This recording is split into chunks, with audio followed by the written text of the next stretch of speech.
అది నా బిడ్డరా, అది నీతో ఎట్లా వస్తుందో నేను చూస్తా. అది నా పిల్లరా, ఎట్లా రాదు నేను కూడా చూస్తా. Watch our film Raju vs. Rambai with extended cut, streaming now only on ETV Win.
Jhansi గారు, ఝాన్సీ గారు,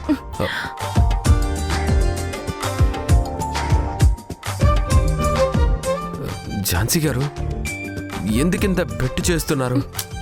ఝాన్సీ గారు,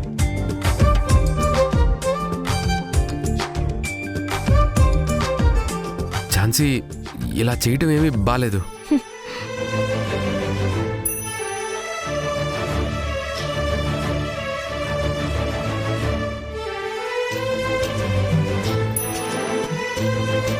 ఝాన్సీ ప్లీజ్, ఒక పోలీస్ ఆఫీసర్ అయ్యుండి నలుగురిలో ఇలా నీ చుట్టూ తిరగటం కొంచెం ఇబ్బందిగా ఉంది.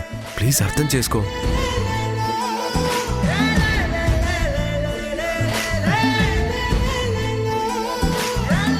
ఆటో ఆటో ఆపు. ఎక్కడికి వెళ్ళాలి మేడం? దిల్సుఖ్ నగర్ వెళ్ళాలి. ఓకే మేడం, ఎక్కండి. హలో, ఏ ఏరియా అనేది? ఈ ఏరియానే సార్. లైసెన్స్ ఉందా? ఉంది సార్. పొల్యూషన్ ఉందా? సీ బుక్ ఉందా? బండి పేపర్స్ ఉన్నాయా? అయ్ యూనిఫామ్ ఏది సార్? అది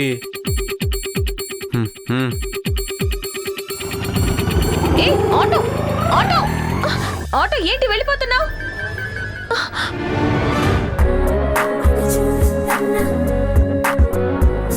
కోపంలో కూడా చాలా అందంగా ఉన్నారు. Auto auto auto. ఒక్కసారి నా మాట విని ఝాన్సీ, నువ్వు విమానాన్ని ఆపినా ఇక్కడ ఆగదు, ఆగనివ్వను. సరే, నేను నడుచుకుంటూ వెళ్ళిపోతాను. ఝాన్సీ, ఝాన్సీ, ఝాన్సీ, ఝాన్సీ ఆగు. ఝాన్సీ, మా ఇంట్లో వాళ్ళ గురించి నీకు తెలిసిందే కదా.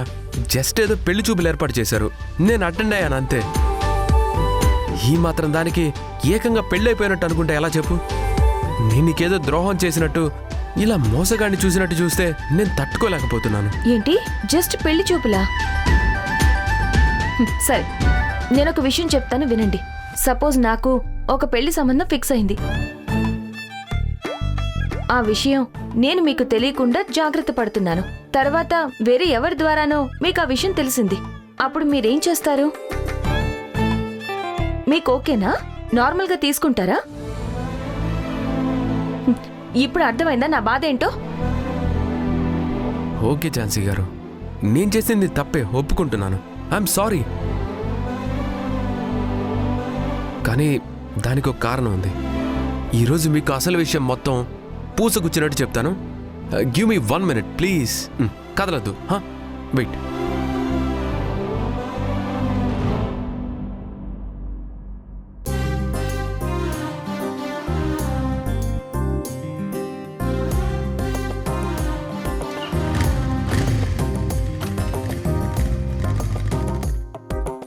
ఎక్కండి. ముందు బైక్ ఎక్కు ప్లీజ్. ఎక్కు.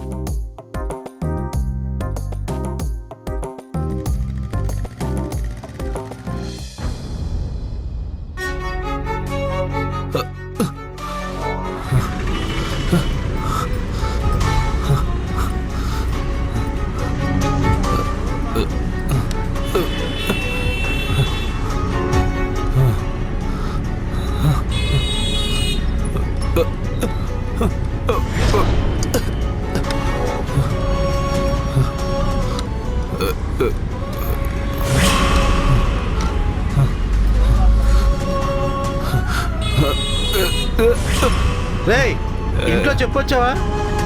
పోరా, నాకు చెప్పడానికి ఇల్లే లేదురా. పోరా.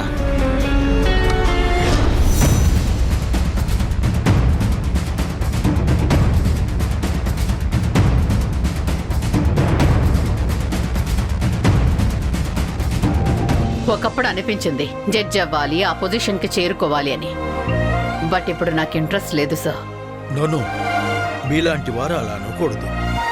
మీలాంటి ఎఫిషియెంట్ పర్సన్కి అంత టైం కూడా పట్టదు. మీరు కొంచెం కాన్సన్ట్రేట్ చేస్తే చాలు, జడ్జ్ అయిపోవచ్చు. And you deserve it. మీకు ఆ క్యాపబిలిటీ ఉంది, నాలెడ్జ్ ఉంది, అండ్ నిజాయితీ కూడా ఉంది. కావచ్చు సార్, కానీ చెప్పాను కదా, నాకిప్పుడు అలాంటి హోదాల మీద ఇంట్రెస్ట్ లేదు. అలా అనకండి మేడం. అది హోదా మాత్రమే కాదు, మీలాంటి వాళ్ళు నిర్వహించాల్సిన బాధ్యత కూడా. సరే సార్, మీరు ఇంతగా చెప్తున్నారు కాబట్టి ఐల్ థింక్ అబౌట్ ఇట్.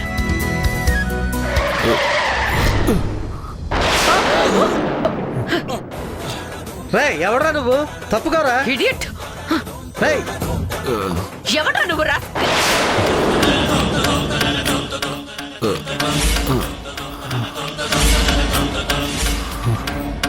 దీప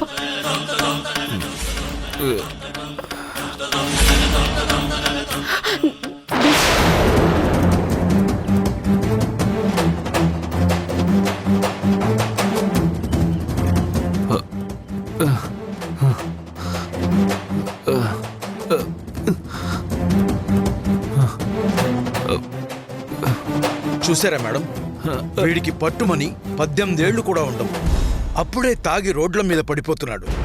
మన దేశంలోని పాపులేషన్లో సగం కంటే ఎక్కువ యువత ఉందని గర్వంగా యంగ్ ఇండియా యంగ్ ఇండియా అని చెప్పుకుంటాం. కానీ యువత పరిస్థితి ఇది. తాగుడు తందనాలంటూ డ్రగ్స్కి బానిసమవుతున్నారు. అసలు వీళ్ళని అంటం కాదండి, వీళ్ళిలా తయారవడానికి కారణం వీళ్ళ పేరెంట్స్. వాళ్ళననాలి. What do you say madam?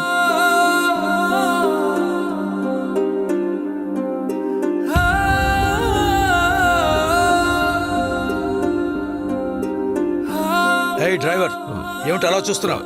ముందు వాడిని పక్కకు లాగేసాయి. Okay sir. లో హే రా, పక్కకు రా. అయ్యో బాబు,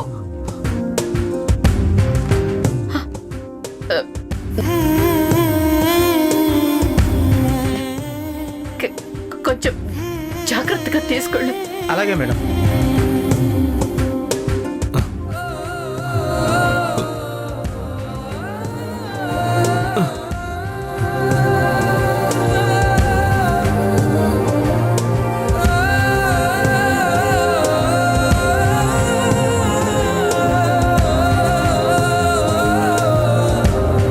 you are such a kind hearted madam. ఎవరో ఏంటో తెలియని వాడి కోసం మీరు ఇంత కన్సర్న్ చేస్తున్నారు. మీరు నిజంగా చాలా గ్రేట్ మేడం.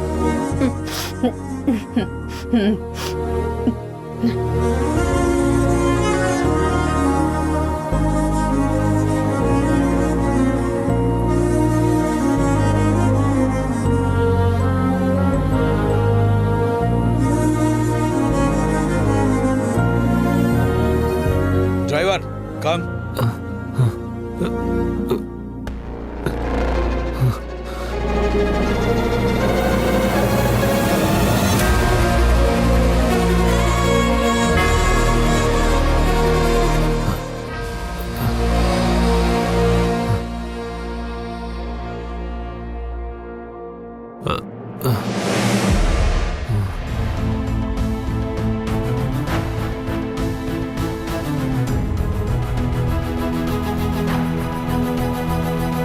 మృణాలిని మేడం రండి. వస్తున్నాను సార్.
ఇంత బ్రతిమాలినా కూడా ఇంకా నన్ను క్షమించవా? నాకు తెలిసినంత వరకు ఎన్ని విధాలుగా బ్రతిమాలాలో అన్ని విధాలుగా ట్రై చేశాను. ఇంకా నేను ఎలా ఒప్పించాలో ఎలా మెప్పించాలో నాకు అర్థం కావట్లేదు.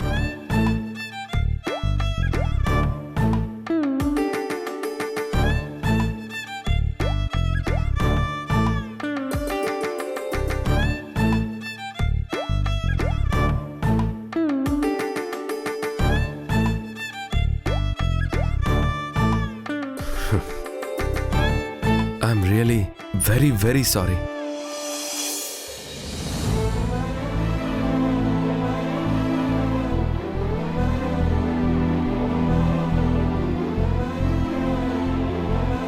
And I love you. I love you. I love you, Jhansi. I love you forever and ever.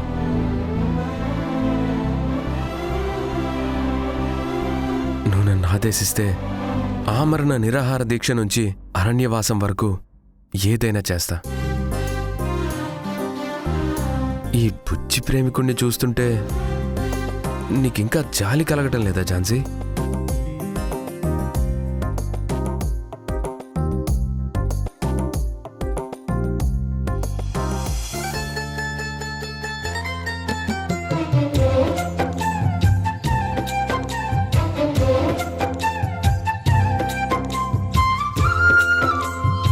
అమ్మయ్యా, ఎస్ఐ సెలక్షన్స్కి వెళ్ళినప్పుడు ఫిజికల్ ట్రైనింగ్లో కూడా నేను ఇంత కష్టపడలేదు. మరి జాబ్ కొట్టినంత ఈజీ కాదు సార్ ప్రేమని పొందడం అంటే, అందులోనూ ఝాన్సీ దగ్గర. నాకిప్పుడే అర్థమైంది మేడం. ఇప్పుడు చెప్పండి గౌతమ్ గారు, మీ పెళ్లి సంబంధం ఎంతవరకు వచ్చింది? ఆ అమ్మాయి ఊరు పేరు ఏంటి? తన యాక్టరా, డాక్టరా, కలెక్టరా, ఏం చేస్తూ ఉంటుంది? చెప్తాను మేడం. ఆ విషయం చెప్పడానికే కదా ఇక్కడికి తీసుకొచ్చాను. త్వరగా చెప్పండి, తనెవరో తెలుసుకోవాలని నాకు చాలా క్యూరియాసిటీగా ఉంది. మా ఇంట్లో వాళ్ళు నాకు సెట్ చేసిన పెళ్లి సంబంధం ఎవరిదో కాదు.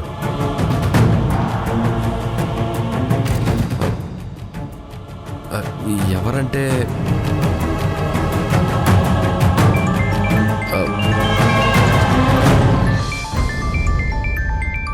ఝాన్సీ, ఒక్క నిమిషం, ఏసీపీ గారు కాల్ చేస్తున్నారు.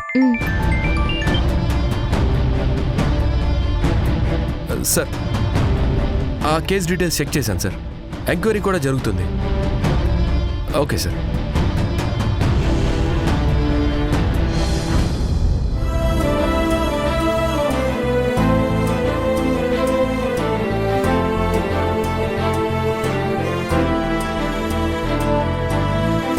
Okay sir. Sir, yes sir. Okay sir. Okay sir, నేను సబ్మిట్ చేస్తాను. ఉంటాను సార్.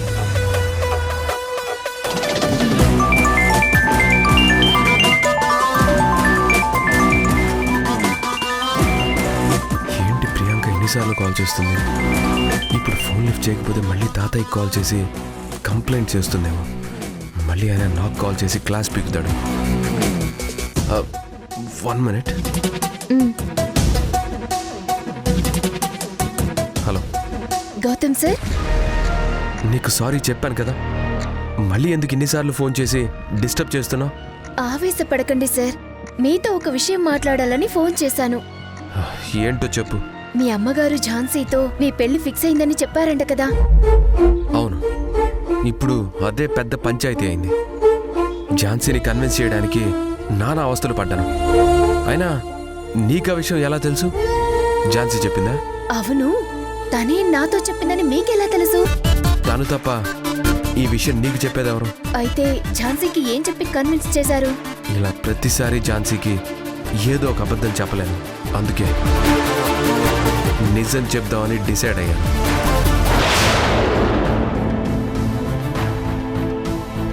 ఇప్పుడు ఆ విషయం చెప్పబోతుంటేనే నువ్వు కాల్ చేసావు. నేను అందుకే మీకు కాల్ చేశాను. మీరెక్కడ ఆవేశంలో ఝాన్సీకి నిజం చెప్పేస్తారేమో అని. ఆవేశంలో కాదు, ఆలోచించే డిసైడ్ అయ్యాను. ఝాన్సీకి ఇప్పుడే నిజం చెప్పేస్తాను. సార్ సార్ ప్లీజ్ సార్, ఒక్కసారి నా మాట వినండి. ఝాన్సీకి ఇప్పుడే ఏం చెప్పకండి. వీలు చూసుకొని నేనే చెప్తాను. ఆటలాడింది చాలు ప్రియాంక. ఇంకా నేను నీ మాట వినదలుచుకోలేదు. ప్రతి చిన్న విషయానికి ఝాన్సీ ముందు నేను దోషిగా నిలబడదలుచుకోలేదు. సార్, ఈ విషయం ఝాన్సీకి తెలిస్తే చాలా పెద్ద సమస్య అవుతుంది. నా మాట వినండి సార్.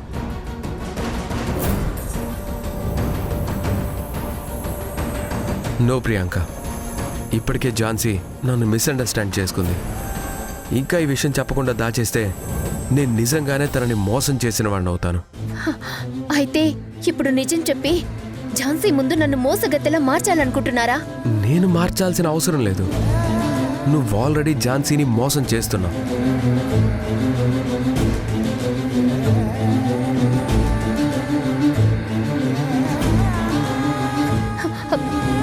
సార్, నేను తనని మోసం చేయట్లేదు.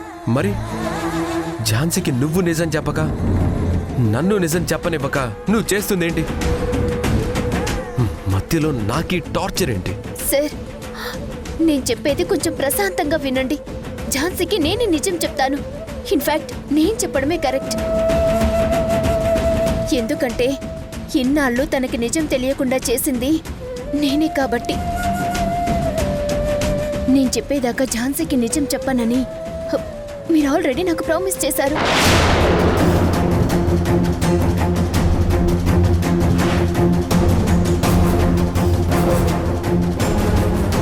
ప్లీజ్ నా మాట నమ్మండి సార్. సమయం సందర్భం చూసి త్వరలోనే ఝాన్సీకి నిజం చెప్తాను. దయచేసి మీరు ఓపెన్ అవ్వకండి సార్, ప్లీజ్. మీ మౌనమే నాకు సమాధానమని అర్థమైంది సార్. Thank you sir. ఇంకో విషయం సార్, మీకు గుర్తుంది కదా, మీరు నన్ను డిన్నర్కి తీసుకువెళ్ళాలి. నేను ఈవినింగ్ రెడీగా ఉంటాను. మీరొచ్చి నన్ను పికప్ చేసుకోండి. ఉంటాను సార్. ఇలాంటివి బాగా గుర్తుంటాయి. చెప్పాల్సిన విషయం మాత్రం చెప్పదు. ఛా!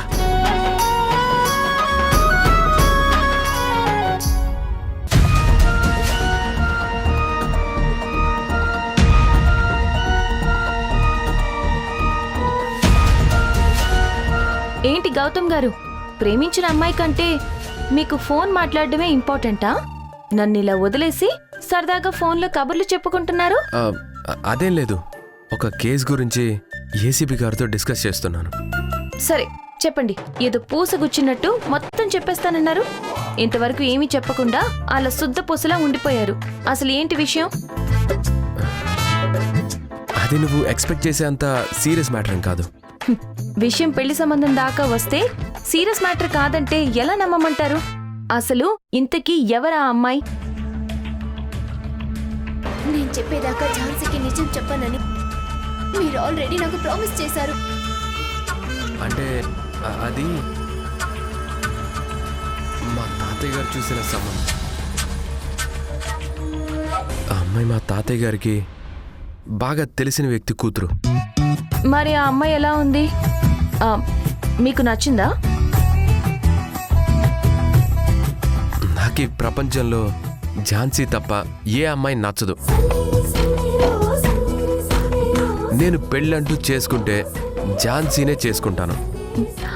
మరి మీ ఇంట్లో వాళ్ళు ఒప్పుకుంటారా? ఒప్పిస్తాను.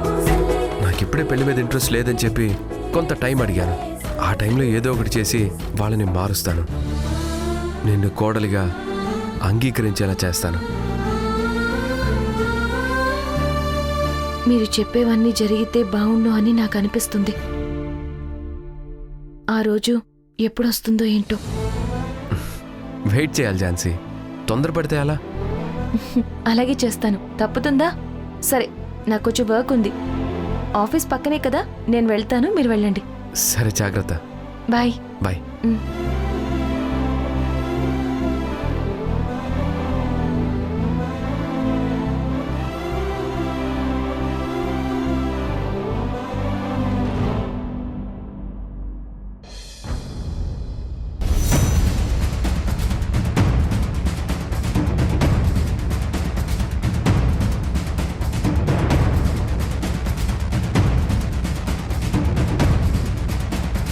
ప్రసాద్,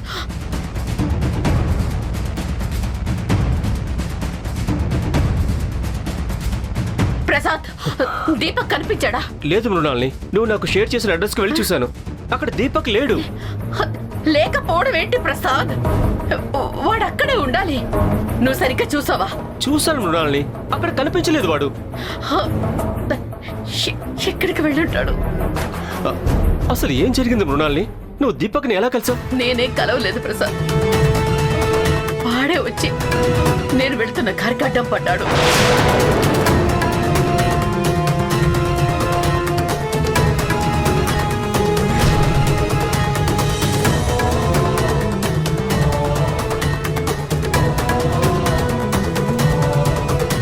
వీళ్ళని అంటం కాదండి, వీళ్ళు ఇలా తయారవడానికి కారణం వీళ్ళ పేరెంట్స్. వాళ్ళని అనాలి. వాణ్ణి ఆ సిచ్యువేషన్ లో చూడగానే నేను తట్టుకోలేకపోయాను ప్రసాద్. మీరు న్యాయం వైపు నిలబడి మాకు సాయం చేస్తారని మిమ్మల్ని తప్పుగా అర్థం చేసుకున్నాం.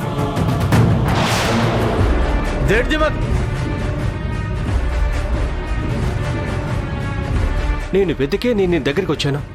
అంటే మరెక్కడికి వెళ్ళుంటాడు? నువ్వు నన్ను అక్క అని పిలవకపోయినా ఇప్పటి నుంచి నేను నిన్ను నా తమ్ముళ్ళని చూస్తాను.